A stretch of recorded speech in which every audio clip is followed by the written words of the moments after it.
आज हम एक चुनावी पहेली को सुलझाने की कोशिश करेंगे। पहेली यह है कि जब बिहार में कोई लहर नहीं थी, कोई शोर शराबा नहीं था, तो फिर वोटिंग वाले दिन बूथों पर ये सैलाब कहां से आया? मीडिया तो इसे साइलेंट चुनाव कह रहा था, लेकिन नतीजों ने जो शोर मचाया वो सबको सुनाई दिया। हमारे पास जो विश्लेषण है वो किसी जासूस की तरह इन सुरागों को जोड़कर इस खामोश वोटर के मन की बात तक पहुंचने की कोशिश करता है। और ये पहेली इसलिए दिलचस्प है क्योंकि इसका जवाब सिर्फ बिहार तक ही सीमित नहीं है।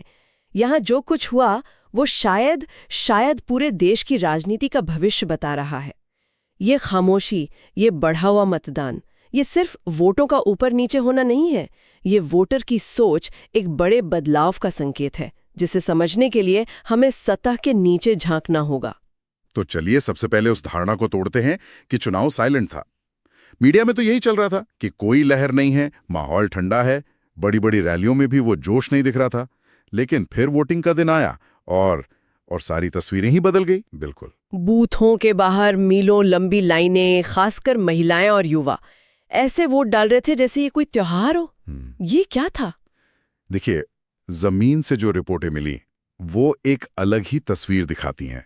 जब पत्रकारों ने लोगों से कुरेद कर पूछा कि भाई हवा किस तरफ है, तो ज्यादातर ने कुछ नहीं कहा, बस मुस्कुरा दिए। लेकिन वही लोग वोटिंग वाले दिन सुबह 7 बजे से लाइन में लगे हुए थे। राजनीति विज्ञान में इसके लिए एक बड़ा दिलचस्प शब्द है, प्रेफरेंस फॉल्सिफिकेशन। प्रेफरेंस फॉल्सिफिकेशन, ये सुनने में थोड़ा भारी शब्द लग रहा है। इसका आसान मतलब क्या हुआ? इसका सीधा सा मतलब है कि लोग सार्वजनिक तौर पर वो नहीं कहते जो वो असल में सोचते हैं। हाँ। खासकर जब माहौल थोड़ा तनावपूर्ण हो। उन्हें लगता है कि अपनी असली पसंद बताने से बेवजह का टकराव होगा या किसी का दबाव आएगा, तो वो चुप रहते हैं। अपनी असली राय वो सिर्फ एक ही जगह जाहिर करते हैं, ईवीएम मशीन के बटन पर। अच्छा। और ऐसा लगता है कि बिहार में इस बार यही बड़े पैमाने पर हुआ है। मतलब चुनावी राजनीति अब शतरंज से ज्यादा पोकर का खेल बन गई है, जहां ब्लफ करना और अपना पत्ता आखिरी दम तक छिपाए रखना ही सबसे बड़ी रणनीति है। विश्लेषण में भी एक रिपोर्टर का जिक्र है जिसने एक युवा वोटर से पूछा तो उसने कहा, बोलेंगे नहीं, हमारा वोट बोलेगा। बिल्कुल, ये खामोशी उदासीनता नहीं है, ये एक सोची समझी रणनीति है। वोटर शायद ये संदेश दे रहा है कि आप हमें भाषण मत दीजिए, हमारा मूल्यांकन करने का तरीका अलग है। और यही मूल्यांकन उस दिन वोटिंग प्रतिशत में साफ दिखाई दिया। तो फिर सीधे आंकड़ों पर आते हैं। कहा जा रहा है कि दूसरे चरण में मतदान में 5 से 7% की बढ़ोतरी हुई। अब सुनने में 5-7% शायद ज्यादा ना लगे, लेकिन इसका असल मतलब क्या है? बिहार जैसे बड़े और घनी आबादी वाले राज्य में 5% की बढ़ोतरी का मतलब है लाखों अतिरिक्त वोट। ये कोई छोटी मोटी हलचल नहीं है, ये एक चुनावी भूकंप लाने के लिए काफी है। लाखों वोट? हाँ। और जब आंकड़ों को हमने और गहराई से देखा तो एक पैटर्न उभर कर सामने आया। ये बढ़ोतरी खासकर उन सीटों पर ज्यादा दिखी है जहां मुकाबला बेहद कड़ा माना जा रहा था, जहां हार जीत का अंतर बहुत कम रहने की उम्मीद थी। यहाँ एक बात मेरे मन में आ रही है, क्या हम इस सजग वोटर वाली बात को कुछ ज्यादा ही आदर्शवादी नजरिए से नहीं देख रहे? हो सकता है ये बढ़ी हुई वोटिंग किसी एक पक्ष के पक्ष में सिर्फ जातीय या धार्मिक ध्रुवीकरण का नतीजा हो, जो बस चुपचाप हो गया। ये एक बहुत वाजिब सवाल है और विश्लेषण इस पहलू पर भी गौर करता है। ध्रुवीकरण हमेशा एक फैक्टर होता है, लेकिन सिर्फ उससे इतनी बड़ी बढ़ोतरी को समझा नहीं जा सकता। ये आंकड़े 2 और गहरी चीजों की ओर इशारा करते हैं, जागरूकता और उम्मीद। जागरूकता और उम्मीद। जागरूकता इसलिए कि वोटर को ये एहसास था कि उसका एक एक वोट नतीजों को पलट सकता है। ये उदासीनता नहीं, ये वोटों का सर्जिकल स्ट्राइक करने जैसा है। और उम्मीद इसलिए कि इतनी बड़ी तादाद में लोगों का बाहर निकलना बताता है कि उनका लोकतंत्र पर भरोसा अभी जिंदा है। उन्हें लगता है कि उनके वोट में बदलाव लाने की ताकत है। ठीक है, तो अगर वोटर इतना जागरूक और उम्मीद से भरा है, तो फिर वो सबसे बड़ा सवाल जिसका जवाब सब जानना चाहते हैं, इस बम्पर वोटिंग से किसे फायदा होगा? लेकिन इस सवाल का जवाब खोजने से पहले मुझे लगता है हमें जून 2024 के आम चुनावों के एग्जिट पोल को याद कर लेना चाहिए। हाँ, वो तो सभी राजनीतिक विश्लेषकों और सर्वे एजेंसियों के लिए एक बहुत बड़ा सबक था। लगभग हर चैनल ने एक तरफा जीत का अनुमान लगाया था, लेकिन जब नतीजे आए तो कहानी बिल्कुल अलग थी। बिल्कुल अलग। किसी ने कल्पना भी नहीं की थी कि मुकाबला इतना कड़ा होगा। वो दिन इस बात का सबूत था कि भारत के वोटर का मन पड़ना अब लगभग नामुमकिन होता जा रहा है। अब गणित से नहीं, मनोविज्ञान से चलती है। इसका मतलब तो ये हुआ कि ये बड़ी बड़ी सर्वे एजेंसियां जो करोड़ों रुपए खर्च करती हैं, वो सब एक तरह से अंधेरे में तीर चला रही हैं। अंधेरे में तीर कहना शायद सही न हो, लेकिन उनका निशाना अक्सर चूक रहा है। वजह यही है कि वो गणित पर ज्यादा ध्यान देते हैं, मनोविज्ञान पर कम। विश्लेषण में एक दिलचस्प बात सामने आई।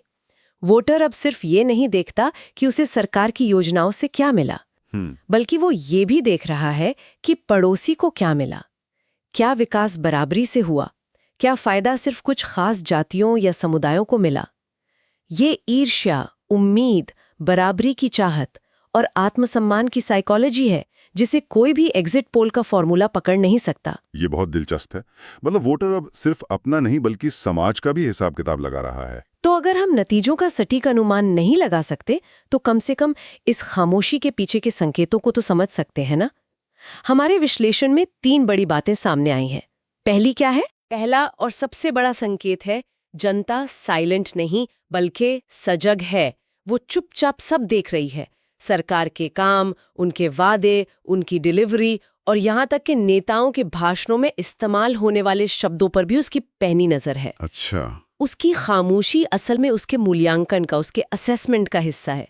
वो हल्ला नहीं कर रहा, वो हिसाब लगा रहा है। हाँ, और ये इसलिए भी महत्वपूर्ण है क्योंकि आमतौर पर हम खामोशी को राजनीति से दूरी या उदासीनता से जोड़ते हैं। हाँ। लेकिन यहाँ विश्लेषण कह रहा है कि खामोशी असल में गहराई से सोचने की निशानी है। ठीक है, तो पहला संकेत ये है कि वोटर सजग है और चुपचाप सबका हिसाब लगा रहा है। लेकिन मेरा सवाल यह है कि वो हिसाब किन मुद्दों पर लगा रहा है? क्या वो अब भी उन्हीं पुराने जाति और धर्म के समीकरणों पर अटका है, या उसकी डायरी में अब नए मुद्दे जुड़ गए हैं? और यहीं पर दूसरा बड़ा संकेत मिलता है, मुद्दे बदल गए हैं, या यूं कहें कि मुद्दों की प्राथमिकता बदल गई है। पारंपरिक मुद्दे अभी भी मौजूद हैं, लेकिन अब उनके साथ साथ रोजगार, महंगाई, शिक्षा और स्वास्थ्य जैसे मुद्दे केंद्र में आ गए हैं। युवा वोटर पूछ रहा है कि नौकरियां कहाँ हैं? महिलाएं पूछ रही हैं कि महंगाई से राहत कब मिलेगी? हर परिवार चाहता है कि उनके बच्चों को बेहतर शिक्षा और स्वास्थ्य सुविधा मिले। अब ये बातें चुनावी चर्चा के हाशिए पर नहीं बल्कि बीचों बीच हैं। तो पहला संकेत वोटर सजग है, दूसरा मुद्दे बदल गए हैं, तीसरा और आखिरी संकेत क्या है? तीसरा संकेत इन दोनों से ही जुड़ा है। वोटर अब भावनाओं से ज्यादा अपने अनुभव से फैसला ले रहा है। वो अब ये सवाल पूछ रहा है कि किसने काम किया और किसने सिर्फ वादा किया। चलिए इस तीसरे संकेत पर थोड़ा और रुकते हैं। अनुभव पर वोट देना, इसका जमीन पर क्या मतलब है? क्या विश्लेषण में कोई उदाहरण है जो इस बात को और साफ कर सके? बिल्कुल, जमीनी रिपोर्टों में ऐसे कई किस्से हैं।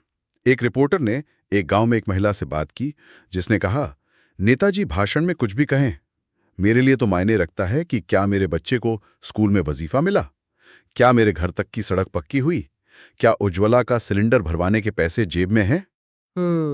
ये अनुभव है। ये बातें किसी चुनावी नारे से नहीं आती, ये रोजमर्रा की जिंदगी से आती हैं। अब वोटर का अपना एक पर्सनल ऑडिट रिपोर्ट है और वो उसी के आधार पर वोट दे रहा है। मतलब ये चुनाव अब सिर्फ सत्ता की लड़ाई नहीं बल्कि विश्वास की परीक्षा बन गया है। वोटर ये देख रहा है कि किस पर भरोसा किया जा सकता है, किसने जो कहा वो करके दिखाया। आपने बिल्कुल सही शब्द इस्तेमाल किया, विश्वास की परीक्षा। और इसी परीक्षा ने दोनों बड़े गठबंधनों की धड़कनें बढ़ा दी हैं। सत्ता पक्ष को लग रहा है कि बढ़ा हुआ मतदान उनके काम पर जनता की मुहर है, वहीं विपक्ष से बदलाव की लहर के तौर पर देख रहा है। दोनों तरफ से जीत के दावे हो रहे हैं। हाँ, लेकिन अंदर से सबको पता है कि इस खामोश वोटर ने एक पहेली खड़ी कर दी है जिसका जवाब किसी के पास नहीं है। तो कुल मिलाकर इस पूरे विश्लेषण का सार ये है कि बिहार के वोटर ने एक बार फिर साबित कर दिया है कि वो चुप रह सकता है लेकिन बेअसर नहीं। ये खामोश क्रांति दोनों बड़े गठबंधनों के लिए एक साफ संदेश है कि अब वोटर को हल्के में नहीं लिया जा सकता। अब सबकी नजरें 14 तारीख पर हैं, जब ईवीएम खुलेंगी और पता चलेगा कि इस खामोशी के गर्व से कौन सा नतीजा जन्म लेता है। और यहाँ मैं सोचने के लिए एक दिलचस्प सवाल छोड़ना चाहूंगी। अगर ये खामोश जवाबदेही का ट्रेंड, जहाँ वोटर बोलता कम और काम का हिसाब ज्यादा करता है, सिर्फ बिहार तक सीमित नहीं है, अगर ये पूरे देश की राजनीति में एक नया पैटर्न बन रहा है, तो भविष्य में राजनीतिक पार्टियों को अपनी प्रचार रणनीतियों को कैसे बदलना होगा? क्या फिर शोर शराबे वाले अभियानों, बड़े बड़े वादों और भावनात्मक नारों की जगह जमीन पर चुपचाप किया गया काम ही सबसे बड़ी आवाज बन जाएगा?